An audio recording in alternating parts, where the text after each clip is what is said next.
Well, thanks everybody for inviting me to make a presentation here today.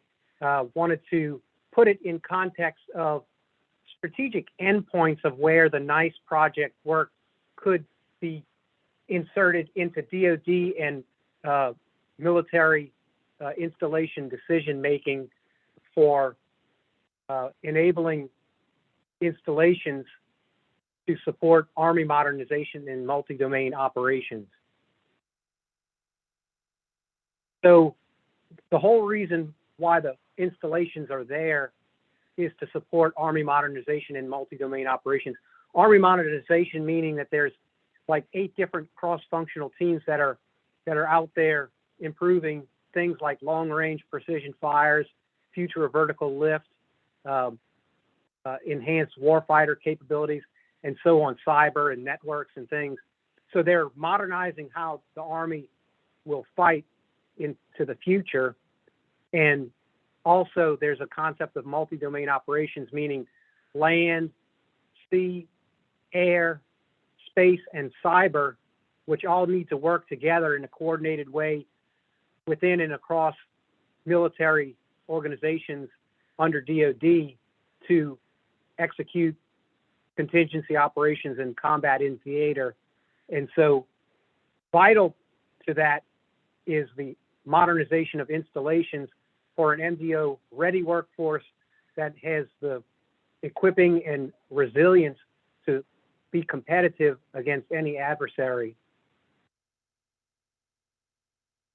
So starting from the beginning of what the NICE project was addressing, the compound threat potentials to installations and its sustainability and resilience, there are many different combinations of threats as a practical matter that impact mission readiness and operational resilience. And we're probably all familiar with some of these, but just to recap, there are both global and regional issues that can impact installations. Global being things like pandemics, and as a practical matter, regional issues where we have adjacent communities that we need to maintain relations with regard to encroachments and effects of utilization of the installation infrastructure and lands with adjacent communities. There are issues with rogue actors that can place physical and cyber attacks on our installations in the homeland and abroad. So the homeland is no longer a sanctuary anymore, but is now vulnerable to these types of attacks. We all are familiar with climate change and the impacts to weather extremes, biome shifts, and sea level changes, all of which can impact the installation's natural and built infrastructure in their conditions and functions. We're concerned about the ability to implement administration priorities on delivering reliable and efficient alternative energy and clean water. We know that installations historically have had contaminant issues, and clean water is a priority to ensure the health and well-being of the workforce and the soldiers and their families. There are, as a practical matter, competition and conflicts with managing critical habitats and their threatened and endangered species that inhabit those with regard to testing and training on installation lands. Installation modernization is a challenge to keep at pace with Army modernization. So how do we synchronize those? That's also a threat. And I think tools like NICE could actually be a strategic enabler to ensure they get the resources they need to modernize that pace. We'll talk more about that. Then we have issues of budget constraints on operational readiness to ensure that we can project power from installations for combat service, and combat service support across the multi-domain operations. And anybody, if you have a question or comment, just stop me along the way. So where are these compound threats subject to? There's a built environment and a natural environment across the installation infrastructure, and there are many different facets to that, whether it's facilities or transportation infrastructure, energy, water, waste management, and then supply chains and in-theater support overseas and abroad. So these are very complex interoperating systems and functions that the installations provide, which are subject to all the compound threats, the combinations of threats that could occur that we just spoke about. Key is not becoming strategically surprised when compound threats are realized at an installation, thereby potentially crippling its performance potential at any given time that they need to be ready and operational to respond to requirements. So just wanted to talk a little bit about what is needed to address the compound threats for modernizing installations to deliver on expectations.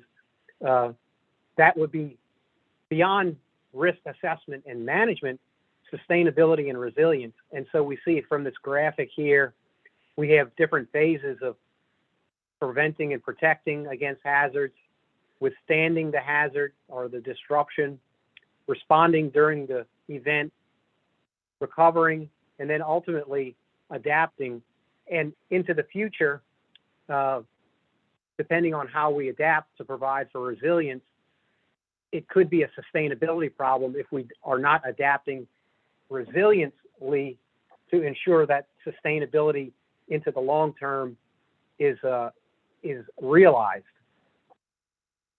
So installation resilience is very important for the ability, the capacity of the installation to be prepared for disruptive events, stressors, and absorb those or withstand those and not be totally crippled, but be able to respond and recover to levels of expected performance and continue to adapt to be prepared against driving conditions that could be changing the situation. Again, some of those drivers could be climate change, weather events, sea level changes, biome shifts. Those are the things that could occur that moves your cheese, if you will. And there are different ways that we can use resilience to improve performance. If you look over to the right-hand side, some are in terms of improving the ability to absorb or withstand the stress or the shock, improve the overall time to recover, move that to the left, and then also the trajectory of recovery to ensure that we can do that as quickly and efficiently as possible. Next, we wanted to talk about a few aspects of capacity building for installation ability to address these compound threats. And the three that we see here are anticipatory, absorptive, and adaptive capacity against a impact, the depth of the impact with remaining or residual performance potential, and the ability to recover and sustain that and build capacity into the future. So these are really important measures to take into consideration as we think about building resilience and sustainability, capacity building. In capacity building for anticipatory capacity, that's looking at how do we think strategically and proactively to understand and reduce that impact that could occur through compound threats by being prepared in a deliberative planning process. Next would be an absorptive capacity, using our expertise and technologies and resources to, under emergency management mode, if you will, face and manage through the adverse conditions and avert disaster or catastrophe by having that absorptive capacity and ensuring that the residual capacity is sufficient for sustaining the conditions and functions while we think about the requirements to recover and adapt. Then in the adaptive capacity, how do we adapt to a number of long-term and future compound threat risks that could occur simultaneously, and how do we learn from our experiences and adjust for continual process improvement after disasters occur. So it's really a process of continual process improvement as well. Then there are stages for building resilience in capacity during that prevent, protect, withstand, respond, recover, adapt mode, or anticipatory, absorbative, and adaptive. And we can think about those in terms of what are the current capabilities or lack thereof to what the required capabilities are through a .mil PFP approach, and that's doctrine, organization, training, material, leader development, personnel, and facilities. And I think that tools like NICE is producing could be a strategic enabler to identifying where the gaps are to close in the .mil PFP to take us from current state to future required state through these areas of being prepared for, building capacity, ensuring we have options A, B, and C, so we have substitute capabilities of our assets and resources, and being able to think strategically and proactively to ensure that we have the right assets in place, the right budgets to continue to strengthen and adapt against drivers like climate change and what that looks like into the future scenarios that we need to have robust capabilities and services under to sustain the mission function. Well, there's a bevy policy guidance out there that informs installation sustainability and resilience, which is imperative for strategic planning and implementation. Of course, there's DoD and Army guidance out there. You can see a bunch of them that are listed there. You can get all of these from the web. They're available out there. And they're important to review if we want to have NICE resonate under the alignment of all these lenses, if you will, that we need to respond to in a resonant way. There's administration guidance out there, executive orders. There's installation level guidance out there. And then we have climate change guidance. For example, for DoD and the Army, there's a climate change strategy, climate action plan.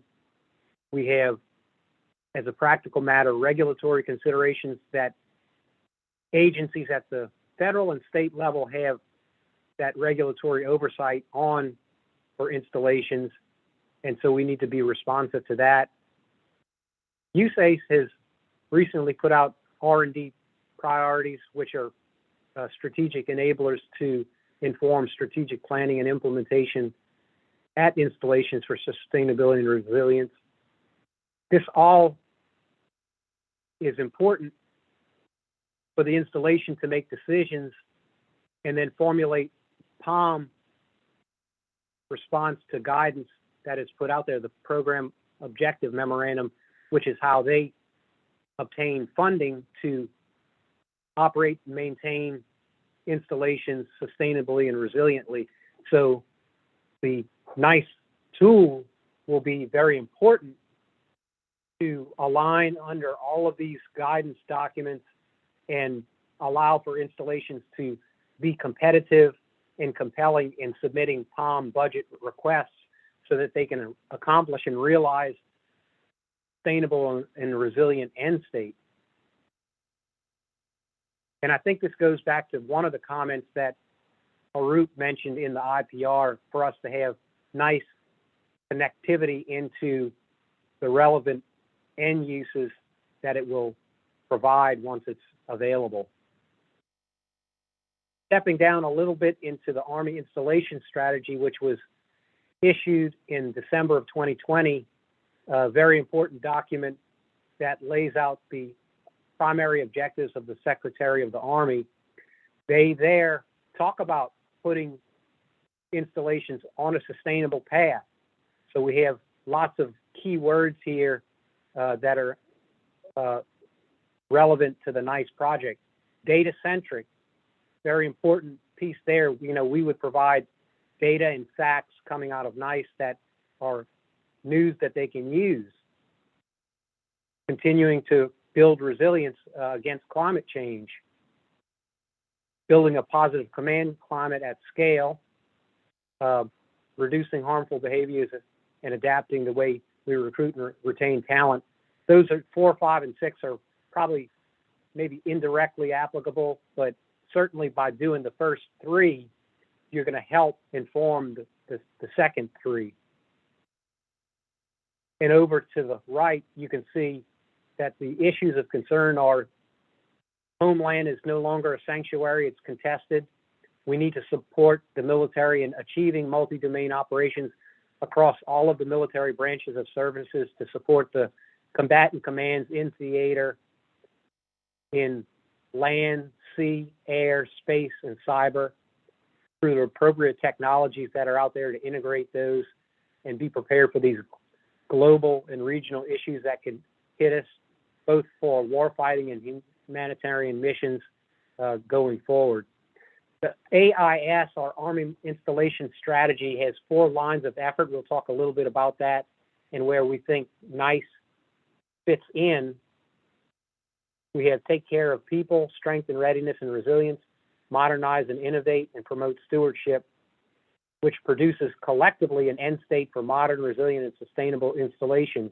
So you can see that the words resilient and sustainable are really peppered throughout the AIS and are really important to reach the strategic end state of readiness in an MDO contested battle space through quality facilities and services that supports the soldier, the warfighter, and their families and civilian workforce.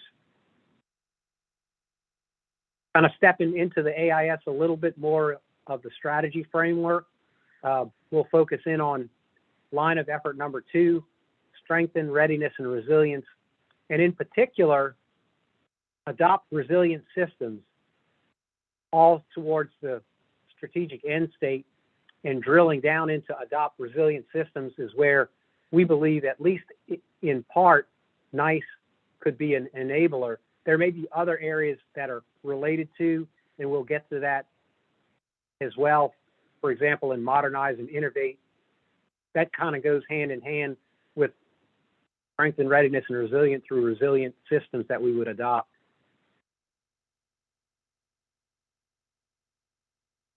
So talking a little bit about line of effort number 2, strengthening readiness and resilience and adopting resilient systems, there's actually U.S. code that directs the DoD to carry out their military installation projects for resilience to ensure readiness of the warfighter to conduct military missions through sustaining reliable energy security going forward. That really is extended to other areas as well, water and wastewater systems, any sort of utilities, to include cyber networks that need to be sustained, along with electrical and communication systems, all of these working together in a networked and nested way with the natural and built infrastructure on the installation to avoid cascading failures due to individual or multiple weak links in the system that would impact readiness. So the Army wants to ensure that we have robust infrastructure, systems, and capabilities to address these issues and be prepared for robust response, no matter what issues of compound threats do impact us. And so initially what they're interested in the AIS line of effort 2 is not losing water and power, being able to put a price on resilience, and we'll see that in a minute. Developing the return on investment metrics, I think that'll be important to help, again, guide investments. And what we mean by guide investments is giving the decision makers at the installations the ability to develop fact-based, compelling justifications for POM budget submittals that will elevate the chances that they'll get the budgets that they need when the time comes for funding allocation to actually realize the outcomes of these investment decisions. And also they're interested in how do they prioritize investments based on as a practical matter, scarce resources, limited budgets to have the most bang for the buck on mission accomplishment. So they know they can't get everything they want, but if they have fact-based or science-based, technically informed budgets that are very compelling, that will resonate with budget decision makers, that they can be much more successful in executing the mission of the installations to achieve Army modernization and MDO in the future, at pace in particular with what is required.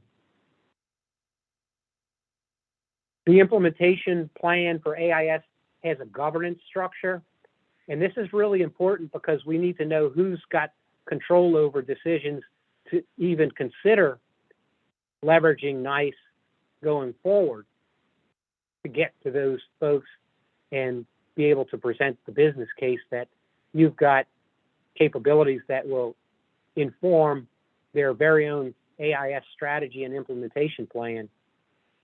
So the Installations Program Evaluation Group, or IIPEG, is co-chaired by the Assistant Secretary of the Army for Installations, Energy, and Environment, as well as the AMC Commanding General, to prioritize and synchronize implementation of the AIS into the planning, programming, budgeting, and execution, or PPBE process, to ensure that we meet all of the requirements and support their decisions to meet requirements. The Army G357, which is Operations Plans and Training, have the role of validating and approving these prioritization requirements that are put into O plans, or operation plans, and posture requirements. And then G9, which is installations, is required to implement and integrate those into the governance activities. And there are others that are providers and stakeholders who would attend and provide input into the governance forum. So in the scheme of things, the pyramid structure here, we see that ASA, IE, and E, they're responsible for the strategic direction and policy and resource oversight, the resource strategy, the AIS, and then the DCS G9, which is installations, is required to implement these plans and programs. So those are the folks that we need to resonate with going forward to get NICE integrated into the decision-making process.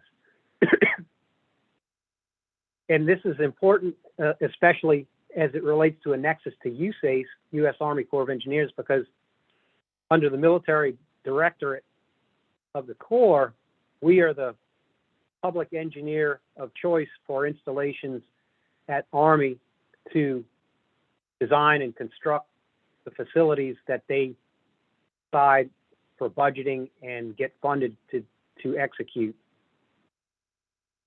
So there's another nexus there.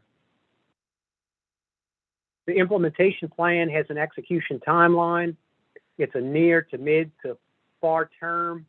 So you can see in the near future, 2022 to 24, we're in the planning and force employment mode, where they're trying to establish criteria, make assessments of status, define fundamental doctrine, standardize plans, and execute those, and assign resourcing. So maybe, how do we fit into assigning NICE to resourcing to be a player in this process on the ground floor?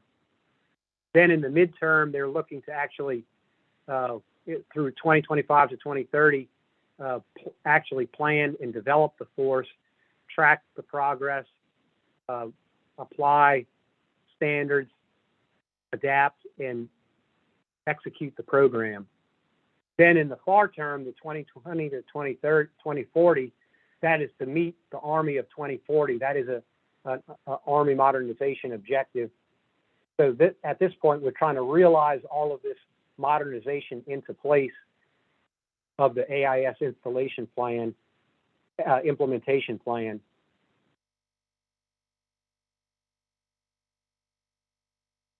So here, diving a little bit into line of effort number 2, going down to task 2.9, my thought is that NICE could be a strategic enabler to the Deputy Assistant Secretary of the Army for Installations, Housing, and Partnerships, or IH&P, with development of a resilience return on investment model or tool.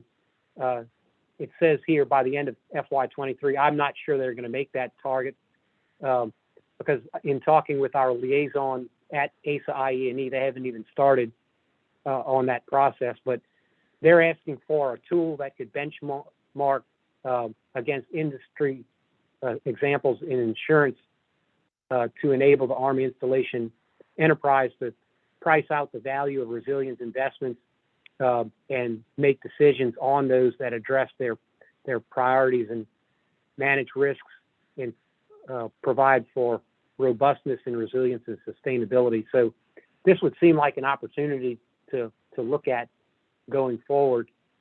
And then in the implementation plan, it also talks about a critical enabler, number 1, being data analytics.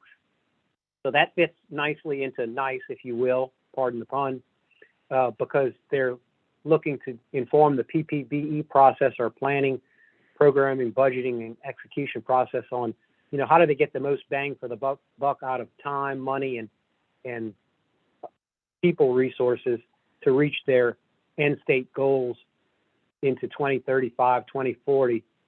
And they want to base this on science and data so that we have, a real key enabler there with the NICE project, informing measurable outcome-based metrics.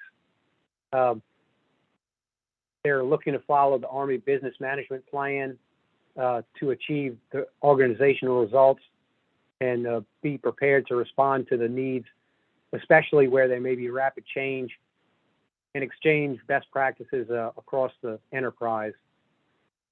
And they're asking for leveraging the Army analytics community and the Army Enterprise Data Analytics Strategy to ensure that we are cyber and data analytics secure going forward with each stage of the system's development. And here we go again. The critical enabler is partnerships. That would mean the NICE team as one of those. They see partnerships as enabling the implementation plan, increasing the investment scope at installations, enhancing the services that are provided to modernize infrastructure through improvement of cooperation across military services. And the Partnerships Office at G9 is responsible to develop and expand support agreements and other partnership agreements in coordination with the landholding commands at installations. So there may be a way to forge a relationship through an agreement of the NICE team, for example, to do some of this work. And they see as these programs grow, there'll be much more experience gained at installations, the communities, and the private sector, to include NICE, I would think, to work together and enlarge the partnership opportunities that could be born or brought to bear for these decision analytics to compound threats. And then Sue Walters, who works in our office at the Applied Research Planning Support Center, yesterday sent an email saying that, because I had asked her to give me some review comments on the slides, and I wanted to add this slide in here. She thought that NICE could be integrated at a holistic level in the modeling capability to provide the analytics that NICE is envisioned to produce, and may well fit into master planning, looking at the AIS line of effort 3 for modernize and innovate. So I think there, as you look at adopt resilient infrastructure in line of effort number 2, there is a nexus to modernize and innovate. And she also said that to support the AIS end state for installations of the future, that some of our PIs, Richard Leeson, who I understand has already met with the NICE team a couple times this year, have been in discussions about how does NICE potentially fit into VTime, Virtual Testbed for Installations Mission Effectiveness. That is a program at the Construction Engineering Research Lab in Champaign, Illinois, but at applications beyond that, such as the System Master Planner of the Sustainment Management System, as well as the Planner module in SMS. So those are potential modules that could be put into these to support decision-making at installations. So in conclusion, really to have a modern Army for MDO does require the installations to modernize at pace with achievement and realization of Army 2020 and 2040. The Army developed the AIS in response to that to address emerging challenges and threat scenarios under the applicable authorities and policies and strategies that we mentioned as guiding documents going in. The Army installations modernization response is intended to sustain mission readiness and operational resilience, again, at pace. And it seems like there's potential opportunity space for the NICE project to inform AIS LOE2, maybe as a nexus to LOE3, modernize and innovate through informing the return on investment decision analytics and science to adopt resilient systems, and again, to modernize and innovate. So I think with that, that was my last slide.